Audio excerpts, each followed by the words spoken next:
By mistake शादी, बंदिशों में बंधा प्यार, भाग 33, गेस्ट रूम. मध्यरात्रीची वेळ आणि ती असताना तू तिला घेऊन जाऊ शकणार नाहीस.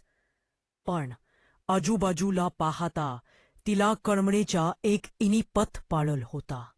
घरी बंदिशी कुटीच कोय आधी चमक्याचा बेरता पळल. घाम आणि घबराट दूर झाल्यावर तिने आपल्या शेजारी झोपलेल्या मिष्टीकडे पाहिलं. मिष्टी आजही तशीच होती जशी 2 वर्षापूर्वी होती, पण आता तिची अवस्था काय झाली होती, हरवली. ती क्लबमध्ये मोठ्या मुश्किलीने केली होती. तिथे गेल्यावर तिने मिष्टीला ड्रिंक ऑफर केलं होता. सुरुवातीला मिष्टीने नकार केला.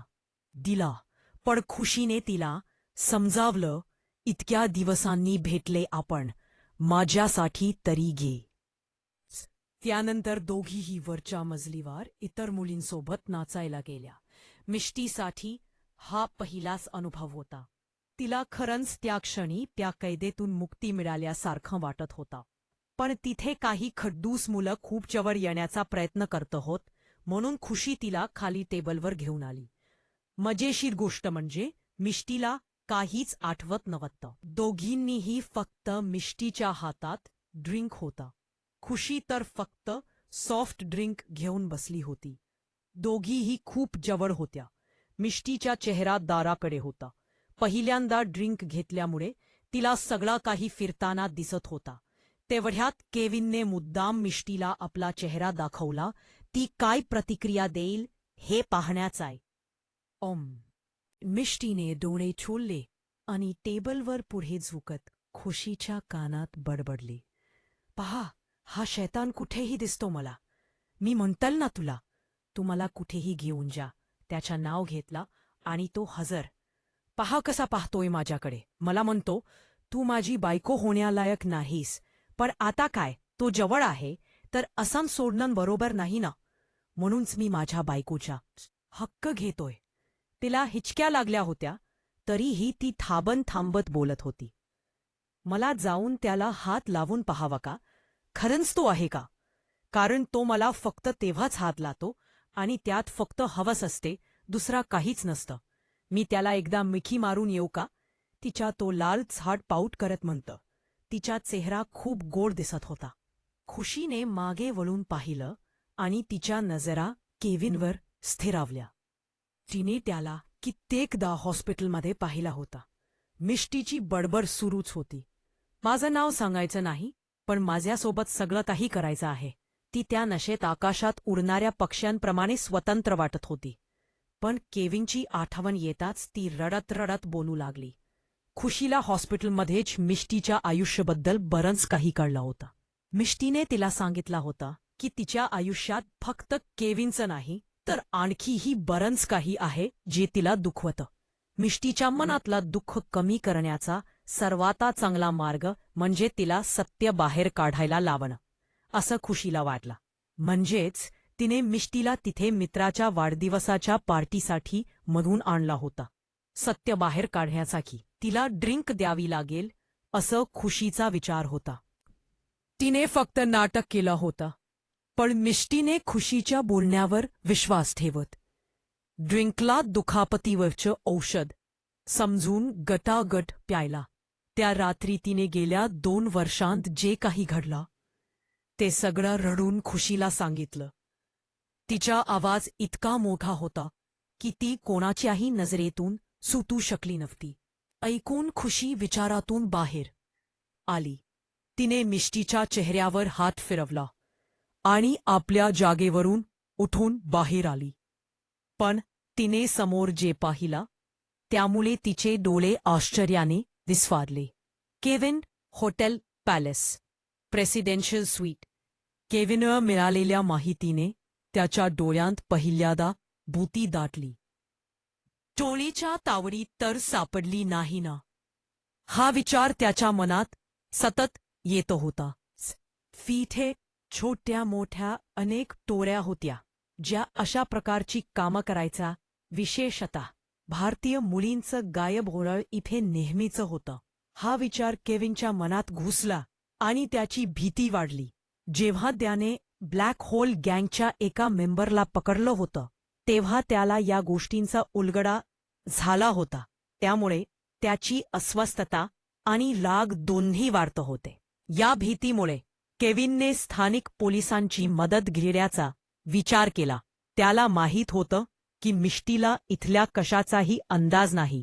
जेव्हा त्याला एअरपोर्टवर कळलं की त्याची बायको आपल्या मैत्रिणीसोबत क्लबमध्ये गेली आहे तेव्हा तातडीने आपली फ्लाईट रद्द केली आणि इकडे जायला निघाला. हॉटेल पॅलेसच्या प्रेसिडेन्शियल स्वीटमध्ये खिडकीजवळ उभा असलेला केविन 3 दिवसापूर्वीच्या आठवणीच हरवला होता. खोलीत सिगारेटचा वास पसरला होता. क्लबमध्ये जाताच त्याने आपल्या नजरेने संपूर्ण क्लब पालथा घातला. बरेच लोक 2 मुलींकडे पाहत नव्हते. केविन तिथे एका जागी उभा राहून मिष्टी आणि खुशीला पाहत होता. मिष्टी किती साधी दिसायची पण तरीही ती जणू स्वर्गातून उतरलेल्या परीसारखी दिसायची. नजरा तिच्यावर लगेच खिलायच्या. नकळत ती सगळ्यांचं लक्ष वेधून घ्यायची. क्लबच्या मुख्य दारात उभा असलेला केविन तिला एकटक पाहत राहिला. त्या दिवशी त्याला पुन्हा ती लग्नाची रात्र आठवली जेव्हा तो तिला असाच पाहत राहिला होता. त्याची नजर मिष्टीवर पडली. खांद्यावर डोकं ठेवून त्याचीच निंदा करत होती. पाहताच केविनच्या भुवया उंचावली. तो तिच्याकडे पावला टाकणारच होता की त्याची नजर तिच्यासोबत उभ्या असलेल्या मुलीवर खुशीवर पडली जी त्याला गंभीरपणे पाहत होती. पण पुढच्याच क्षणी ती जोरात किंचाळली. हुट्टा! तिचा आवाज इतका दूरपर्यंत ऐकू येणं शक्य नव्हतं पण केविनला ओठ वाचता येत होते. त्याचे पावलन थांबले. पळण्याच्या विचाराने त्याच्या चेहऱ्यावर एक रहस्यमयी स्मित उमटलं. कारण याआधी मिष्टीने पळण्याचा प्रयत्न केला होता आणि ती किती लवकर सापडली होती हे त्याला माहीत होतं. त्याने तिला तसा भासवला होता की तो तिला पाहू शकला नाही आणि 4 दिवसानंतर ती त्याला सापडली होती. ते सगळं त्याच्या योजनेचा भाग होतं. पण यावेळी सगळं उलट झालं होतं. मिष्टी एकटी नव्हती. तिच्यासोबत असलेली खुशी तिच्यापेक्षा जास्त हुशार होती. त्या दोघी पळाल्यापासून केविनच्या माणसांच्या नजरेत एकदाही आल्या नव्हत्या. हेच केविनला राग येण्याचं कारण होतं. सर्व माहिती गोळा केल्यानंतर त्याला कळलं की त्या दोघी एकत्र होती. जर्मनीत डॉक्टरची डिग्री करताना ते तिघं एकत्र होते. सुरुवातीला केविनला वाटलं की हे सगळं नीलचं काम आहे. ही खुशी ही नीलच्या हॉस्पिटलमधली एक प्रोफेशनल डॉक्टर होती आणि मिष्टी, खुशी आणि नील हे तिघंही जर्मनीत एकत्र होते. पण नीलला भेटल्यानंतर केविनला खात्री झाली की नीलची अजूनही मिष्टीशी भेट झालेली नाही. जर भेट झाली असती तर काय झाले असतं? 2 वर्षापूर्वीचा तो दिवस केविन विसरू शकत नव्हता. त्या दिवशी त्याच्या आतला नवरा बाहेर आला होता. नीलच्या डोळ्यात मिष्टीसाठी असलेला अपार प्रेम पाहून केविनच्या मन जळून गेलं होतं. त्याला आपली बायको मानायचं नव्हतं पण तरीही त्याचं मन तिला सतत आठवत होतं. त्या दिवशी नीलच्या बोलण्याने त्याच्या मनातल्या भावनांना जाग आली होती आणि त्याच रात्री नशेच्या धुंदीत तो मिष्टी जवळ आला. त्याच रात्री तो तिला आपल्या खाजगी जेटमधून लंडनला घेऊन आला. कुठे तिची सवय लागली तर? या विचाराने तो 6 महिने तिच्याजवळ गेला नाही ना तिला भेटला. तो असा माणूस नव्हता की थोडीशी दारू त्याला सगळं विसरायला लावेल. पण कोणी दुसरा तिच्याजवळ गेला नाही असाही त्याला वाटत होतं. केविन आपल्या भावनांना समजू शकत नव्हता. तो मिष्टीकडे का वारंवार आकर्षित होत होता? कदाचित लग्नामुळे. काही दिवसांत त्याच्या रात्री निद्रानाशाने पटत होती. पण मिष्टीच्या जवळ गेल्यावर त्याला खूप शांत वाटायचं. तिची सवय लागण्याच्या भीतीने तो तिच्यापासून लवकर पळायचा. तिला थोडा त्रास देऊन तो त्यांच्यात अंतर ठेवण्याचा प्रयत्न करायचा. पाहूया केविन सिंघानिया किती काळ आपल्या भावना लपून ठेवतो. बाहेरून दार उघडताच वायू आत आला. त्याने आधी रुमालाने नाक झाकलं. सिगारेटच्या इतक्या तीव्र वासाचा अर्थ होता की त्याचा सीईओ खूप तणावात आहे. एक क्षण त्याने विचार केला, इतकी काळजी असेल तर तो तिला सर्वांसमोर आपली बायको का मानत नाही, का स्वतःला दूर ठेवतो. विचारातच त्याला विचार आला, आपण जास्त वेळ इथे थांबलो तर जीवत जाईल. त्याने तातडीने रूमच्या सगळ्या खिडक्या उघडल्या. सीईओ सर, ते लोक आले, वायू म्हणाला. केविन विचारातून बाहेर आला. सोफ्यावर ठेवलेलं कोट उचललं, ते घालत बटन लावली आणि खोलीतून बाहेर पडला. जरा वेळाने मीटिंग हॉलमध्ये अनेक लोक जमले होते, पोलिसांपासून ते अंडरग्राऊंड काम करणाऱ्या लोकांपर्यंत.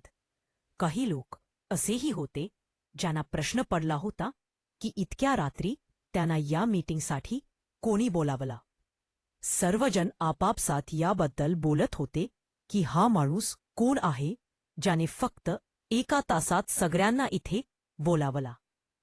तेवढ्यात बाहेरचं दार उघडलं आणि काया सूट बुटामधला केविन सिंघानिया आपल्या संपूर्ण टीमसह आत शिरला. भारतातला प्रसिद्ध बिझनेस टायकून, एक मोठं नाव. आजच्या मीटिंगचा आयोजक तोच होता. त्याची पोहोच वरपर्यंत असल्यामुळे ही मीटिंग त्याला आयोजित करणं खूप सोपं होतं. चेहऱ्यावर तणावाची रेषा स्पष्ट दिसत होत्या. गेल्या 3 रात्रींपासून झोप न झाल्या त्याच्या राखाडी डोळ्यांभोवती लाल वर्तुळा दिसत होती. 3 रात्रींपासून तो आपल्या माणसासह मिष्टीला शोधत होता. प्रत्येक क्षणाला त्याचा राग वाढत होता. फक्त एकदा ती मला सापडू दे, मग अशी शिक्षा देईन की ती पुन्हा पडण्याचा विचारही करणार नाही. पण तोपर्यंत त्याला शांत राहावं लागणार होतं. केविनने मिष्टीला शोधण्याचा प्रयत्न स्वतः केला, पण त्याच्या माणसांना अपयश आलं होतं. म्हणूनच आजही मीटिंग पोलीस आणि इतर लोकांची मदत घेण्यासाठी आयोजित केली होती. पोलिसांच्या हेड पुढे आला. त्याने केविनशी हस्तांदोलन केलं आणि विचारलं, मी तुमची कशी मदत करू शकतो.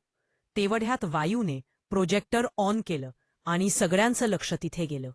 कथा आवडत असल्यास लाईक, कमेंट, शेअर आणि चॅनलला सबस्क्राईब करायला विसरू नका.